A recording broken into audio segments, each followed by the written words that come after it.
Radio Sensation. I'm your host, Dan, and this episode is going to be about this mail order catalog, Amok Fourth Dispatch. And this catalog was put out by a store out in Los Angeles, California. They had a mail order division, or it's probably just one guy in the back room, but and they had a lot of interesting books. So let's take a look inside, shall we? Okay, so as I was saying, this is a mail order catalog for a bookstore out of LA. And this was, it's Amok Fourth Dispatch. So I take it that this was the fourth of their catalogs. This is the first one I've seen. I don't know if they're all as big as a book. But I found this interesting when I ran across this book, this catalog. They were selling it as a book where I got it. This came out in 1990. So well before we were all getting everything off the internet. This was the same way that the Psychotronic Film Guide brought together movies of all different genres and kind of brought them together in a way where some people might share an interest and bring these different genres together in their minds and be enjoying all these.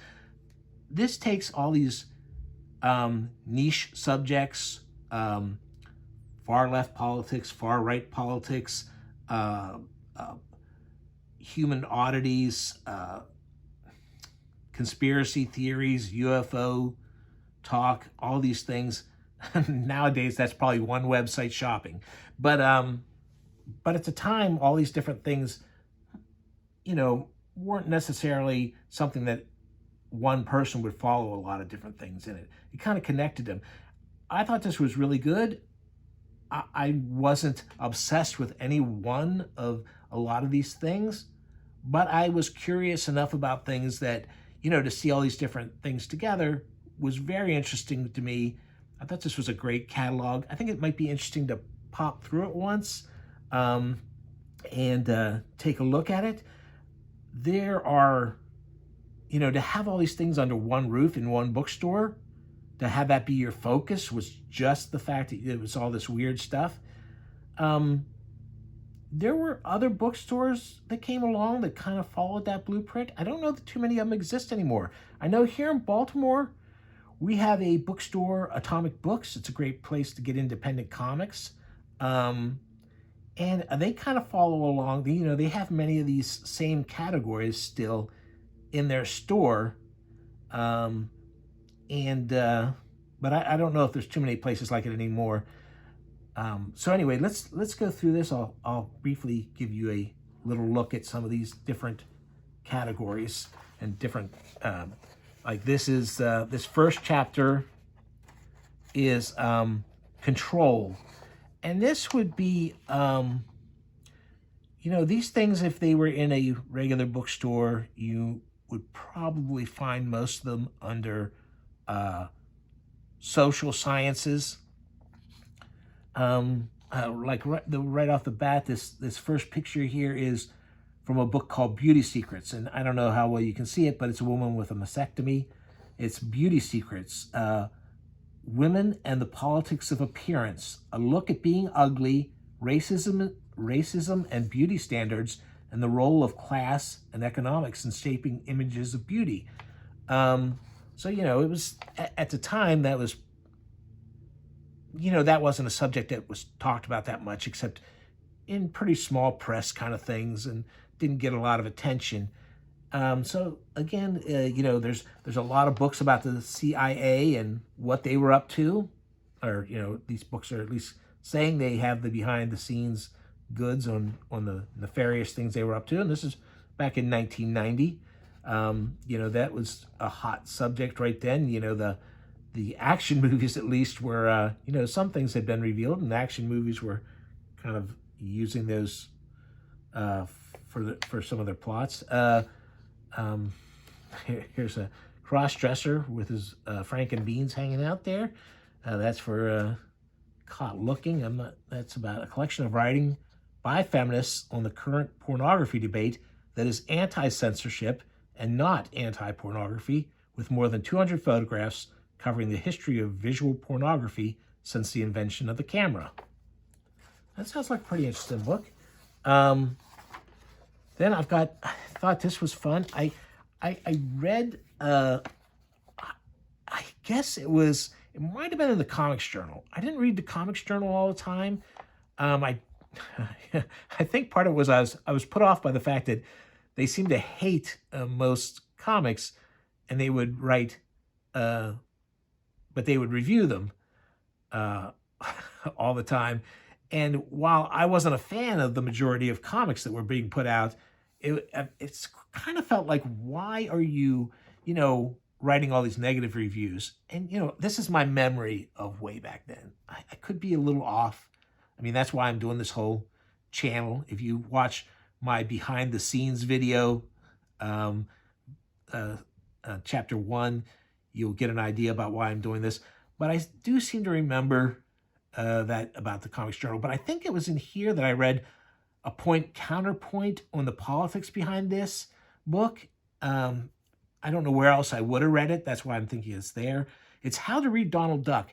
And it talks about, in the Duck's adventures, especially those with Scrooge McDuck, and about how they're very imperialistic, with the gang always going to all these other countries, and the adventures they have are not very flattering to the locals. And about how often they seem to come away with riches that really should have stayed in the country. Anyway, I think that's a very funny premise for a book. Did it prepare me for my life of capitalism? I don't know. To me, Richie Rich is the weirder one. Richie, the money politics in Richie Rich are the rich father. I remember once reading one of the books that had been left behind at my grandmother's by some kids she was babysitting, and in it, Richie Rich's father loses all his billions and billions of dollars, but he is such a hard worker that he instantly, almost, within weeks, he's a billionaire again. Because he goes, it's just the man. It's the man, and if you're good enough, you can be this million. That's the kind of crazy politics that were in Rich, capitalistic things that were in Richie Rich. As a kid, it made me really sad. And all these dopes were walking around then, when we could all be billionaires if we were just as go to it and hardworking as Richie Rich's dad. This was a book I thought sounded really cool, and then, I never followed up.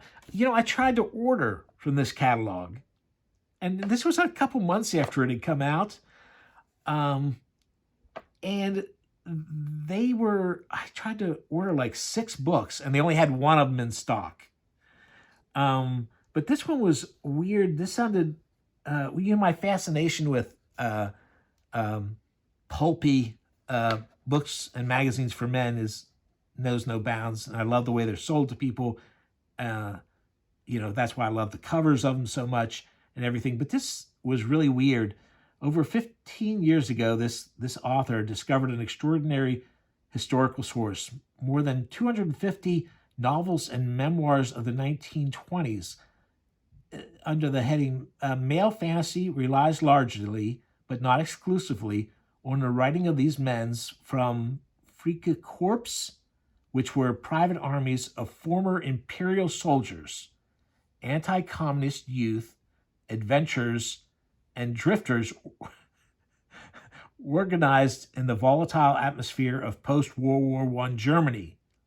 These white troops, used and ultimately discarded by the anxious socialist government to suppress the communist insurrections of 1919-1920, saw the radical German working class moment as the greatest threat to their image of the nation and German manhood.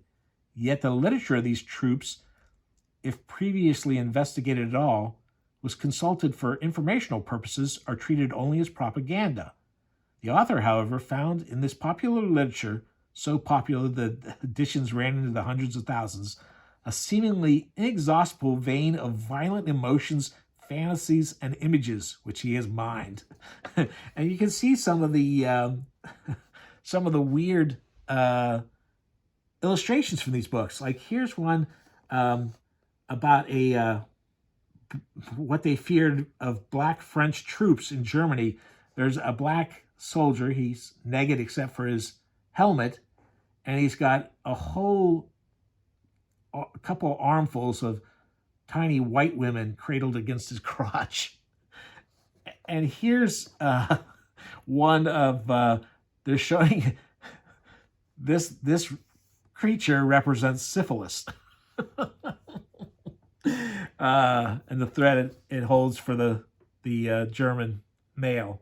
So, be careful there, folks, of those black French servicemen and syphilis. That sounds like a great book to read. I'd love to read more of this crazy stuff. Here's a couple of pages from a book called Behind the Mask. It's not exclusive. I did end up getting this book. I don't think I got it through here. But Behind the Mask, it's on sexual demons, sacred mothers, transvestites, gangsters, drifters, and other Japanese cultural heroes. It's basically why are the most uptight kind of society, or that's how we think of them, why do they have such crazy, over-the-top fantasy things that seemingly normal people look at? And it's like here it says, why sadism in Japanese films is sentimental. And, this is, the book is interesting, because you think about the atrocities the Japanese were able to commit during World War II, and you kind of look to that button-down stereotype we have of Japanese now, and it becomes hard to reconcile the two. But this fellow is trying to do it through looking at the culture and things like that. What does these underpinnings mean? Honestly, the book was too dry. It's been a long time since I read it. Again, memory's not what it used to be, but I remember it being very dry and, but it was still interesting. Another good book there. Let's keep moving. And here is Exotica. And this chapter is about books. And in it, and they do this often, where they have the books that try to keep the stereotypes and the pure myths that they're passing off as truths about foreign or primitive cultures. And then they're also selling the books that debunk that. And this chapter covers those kind of books, basically Western interpretation of cultures. They got it wrong, and then people writing, trying to explain the truth behind these cultures. And so, a lot of interesting books there. There are books on headhunters and things like that in there too. This is Mayhem. So this is murder, true crime, and just this book is about abortions, questions and answers, which is an anti-abortion book.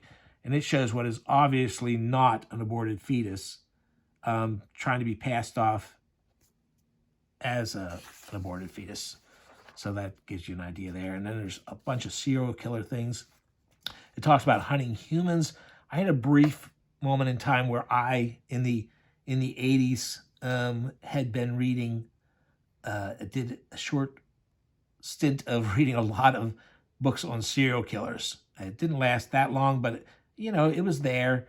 And Hunting Humans, one of the books they're talking about here, Inside the Mind of Mass Murderers, I remember that as being a really good book. He really tries to look at, that series,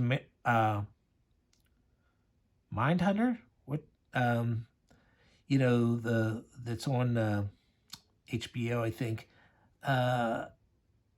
It's about the psychology behind serial killers. Now, not all serial killers, are they able to figure out why did they really do it?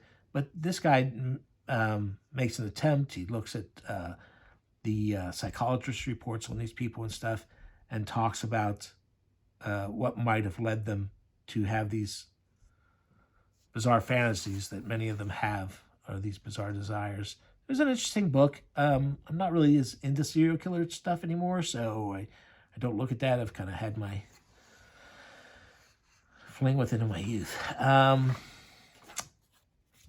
There's the Ted Bundy has his own page. The Zodiac Killer. Those were two other people, of course, I read on. That original Zodiac book was, and the Ted Bundy book, Conversations with a Killer, where they got him, there was like 150 hours of taped interviews in which Bundy philosophized. He never admitted he committed these murders, but he philosophized about, he speculated on why somebody would have done this, what they would have been thinking, and that kind of thing. It's really a gross book. Oh, here's the chapter on Satanism. I like this. This look. That was one of the ways this supposedly possessed person. This was her drawing of what Satan. That's how Satan appeared to her. I thought that was good. And then these woodcuts have been around for a long time. I really like this one where all his subjects are lining up to kiss his butt. There's Anton LaVey with Sammy Davis Jr. Yay! There's a good chapter on Sammy in Linda Lovelace's one book, Ordeal. Might open your eyes a little bit to Sammy. And then there's a bit on Jack Chick and his famous pamphlets and his, although they're mostly, they are selling some of the small tracts, but they're also selling some of the longer comics they did, like the anti-Catholic comics and stuff, all of which are so full of hate that they're almost hilarious. There's another piece from Jack Chick Track, a chicken track. This chapter is on Satan and rock music. There's 1, 2, 3, 4, 5, 6, 7, 8, 9 books on backwards, playing the records backwards to find out the hidden messages to and from Satan on rock records. As a matter of fact, 4 of the 9 are from the same 2 guys. They made like a little cottage industry out of it.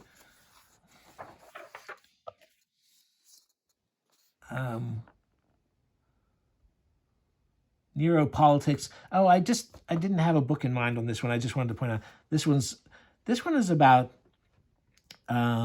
psychology, taking LSD, and mental illness. It's a whole chapter on those different things, and it's got some pretty wild stuff in it. There's Timothy Leary, of course, is in there for the LSD stuff. Orgon is about anything having to do with physicality, your body, and it goes everywhere from tattoos to autopsies to every place in between. There's a book here about reversing circumcisions and how to do it. And there's one about and here's one about books about the Russians. It's all these different books about AIDS, and they're all books that are basically blaming or writing about people. Like this one, Misinformation and Manipulation. is talking about all the misinformation, all these different groups like Christian groups, and are putting out there about AIDS. And this one was this lieutenant colonel put out a book claiming that the Russians invented AIDS, and it's their way of doing World War III without having to invade us. Here's a chapter on books about lesbians, and It's World Without Men is the chapter of it. I just thought this funny picture here. It's sex positive for lesbians who are into S&M, and but the illustration from the book is pretty funny. Body manipulation, which is always makes me go like, oh, I don't know why. And there's Tales from the Hollow Hoax, I guess you want to say it. It's a supposed, they put it in quotes because it's supposed to be a satire. The author claims it's a satire, but it sure reads like somebody, because it's basically saying all the Holocaust stories are made up, and it was made up by Jewish people to get the sympathy of white people, the white guilt built up so that they could get all this money from them. And, it really sounds despicable, but there was a cartoon. Since I mostly talk a lot about cartoons, I thought I'd put that in there. And then there's the Pulps is all fiction, mostly strange. What we think of as the Pulps, or, what you usually think of as the Pulps, is only a very small part of this. J.G. Ballard is in here. That's why I put the, just to give you an idea. But it's all kind, whatever fiction they liked is in here. Ambrose Beers, who was an early fantasy writer, did some great stuff. Clive Barker is in here. What's that one? John Bowles. William S. Burroughs. Here is some pulp. James Cain with his crime fiction. They mentioned, here's Philip Jose Farmer. I think I'm saying his name right. Philip Jose Farmer. He did some regular science fiction and fantasy books, but I mostly know him because he's done some really over-the-top weird stuff. This image is from the comic, I believe. There was a comic done of his book, Image of the Beast. But they're talking here not about the comic, but about the actual book about a private detective who is trying to, because he sees a home movie of a person being brutally murdered by what appears to be a vampire, he's a private detective by trade, and so he goes looking into it, and he finds vampires and werewolves, not just vampires and werewolves, but they're from another planet or another dimension or something, and there's all kinds of gory, weird sex with the werewolf and a snake woman, all kinds of bizarre stuff. So it's basically weirdo pornography. There's in the romance section of the stores now, if they have a lot of the spicy books, which are really can have some pretty hardcore scenes. There are a lot of interspecies kind of love, but it's more like people who turn into animals and being in love. So it's not quite this kind of stuff, but it's there, folks. It's there. There's Mishima is in here. There's another Human Oddity picture for, I don't know why, but there's a kid with a tail and what appear to be horns. They also, like I say, they do cover some stuff that might be considered pulp, like Charles Wilford, who did some of my favorite crime fiction. Miami Blues is a great place to start. It's but he's got a couple. That's his short series. He died relatively young. I mean, he started writing late. He didn't start writing until after he retired. So, but he died before he got much written. But there's 3 books in a little series he did that never got finished off. But he's got some other individual ones. Any of his are worth picking up if you get a chance. But Miami Blues was actually made into a movie. It's probably the easiest to get into. And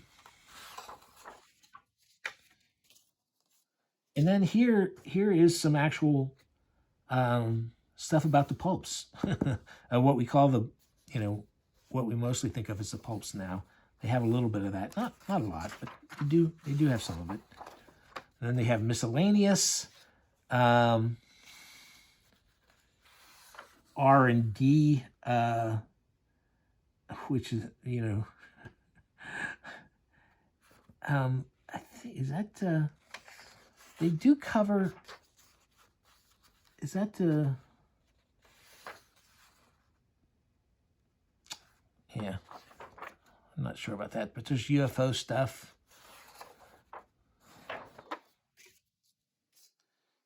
There's a book about hoaxes in here where they debunk the hoax that these were pictures of Hitler as a baby. I don't remember that hoax, but apparently it was a big one.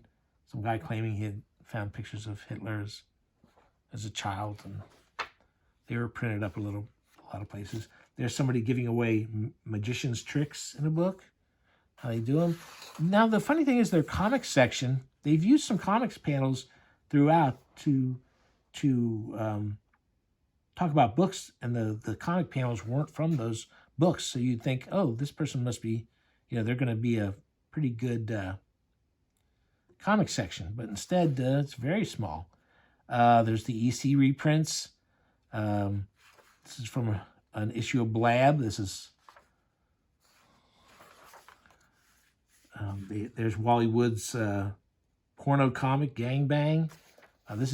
These pictures are from Manga by Schultz. It's a history of Japanese cartoons.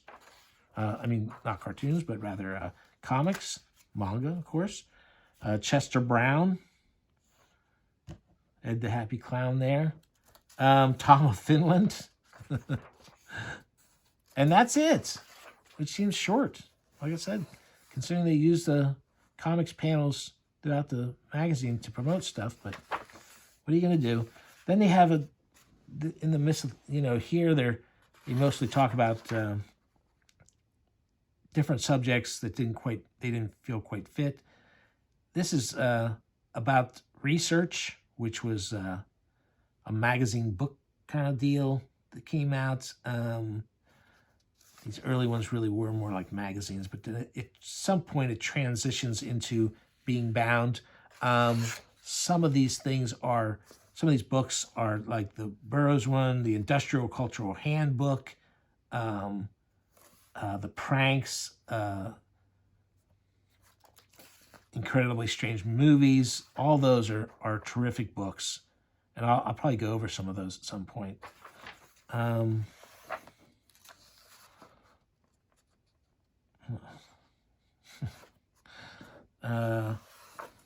Survival Research Laboratories. That's why when I saw that picture of the robots, I was thinking it was from them.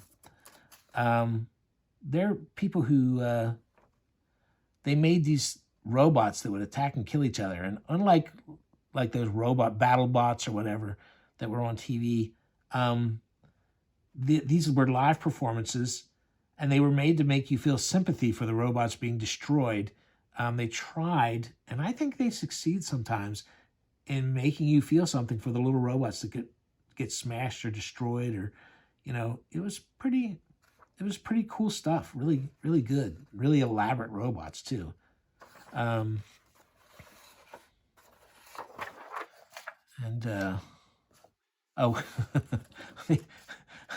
This is the other part of they have about films, is a little section on history of porno movies books, which are. And then there's John Waters. Gets a little call out. So anyway, that's a look at that. There's Tactics. This tells you how to kill a person. how to, sabotage things, like, and the CIA entrance exam. They also have the CIA How to Torture People book too. Anyway, that's a quick look at that. Pretty interesting stuff. I hope you enjoyed looking through it. I don't usually look to see about the availability of these things because I don't want to spend a lot of time on it. And, if there's only one copy out there, why am I going to talk about it? You're going to try and... But, I let you try and discover them for yourself. But I saw somebody trying to sell a copy of this for $40 on Amazon. My copy is really, really yellowing and getting bad. Yeah, I don't think it's worth $40, but it is a fun artifact of a time before the internet, and trying to put all these different subjects together in a way. Anyway, that's all for today.